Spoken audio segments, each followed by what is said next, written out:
There's something I talked about on the show quite often, and that's about the power of the father. That's about understanding what happens to a man when he becomes a father and a husband. When he, digs his way through the world for 20, 30 years and finally finds the diamond. And he holds the diamond close to him and he realizes, you know what, I have to do everything I can to protect this diamond for the rest of our lifetime together. The diamond is the wife. It's everything. And you realize that, okay, finally I am responsible for something other than myself. I have to protect this woman, provide for this woman to the best of my ability. That's what I have to do. So all the fun that goes along with that, you shoulder that burden or whatever, you call it burden, but it's actually quite a blessing really at the end of the day. So you shoulder all that, and you look in the mirror after a while, a few years of marriage, and realize, man, I've really become a man these past 3 years. I've grown and become a man, and I see the world completely differently. And then there's another ascension, even beyond that. I liken it to a show that I still watch because I'm a giant kid like Dragon Ball Z. There's levels of a Super Saiyan, and Super Saiyan 1, 2, 3, all the way up to 4. And when you have a child, you ascend to another level again.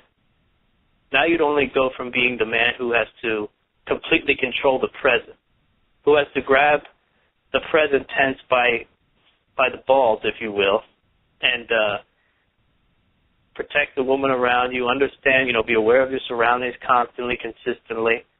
But once the child sees the world, that little purple baby comes out, gasping for its first breath, that's when you start to realize, okay, I have to become Nostradamus. And not only do I have to become Nostradamus and begin to see the future, but I have to do everything I can to affect the future for the well-being of the child. Because you start thinking outside of that box of you and your wife. You and your wife, what do we got? We got 60 more years on the planet. We got the retirement thing. We're good. Got some more to live on that. And then you realize, okay, but once I'm gone, what am I leaving to the baby or the babies?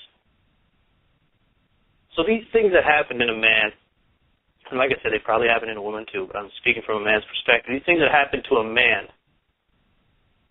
when he becomes a husband, when he becomes a father, you're put in a category that's completely different from someone who is not a husband or a father. And I'll argue that till the bitter end.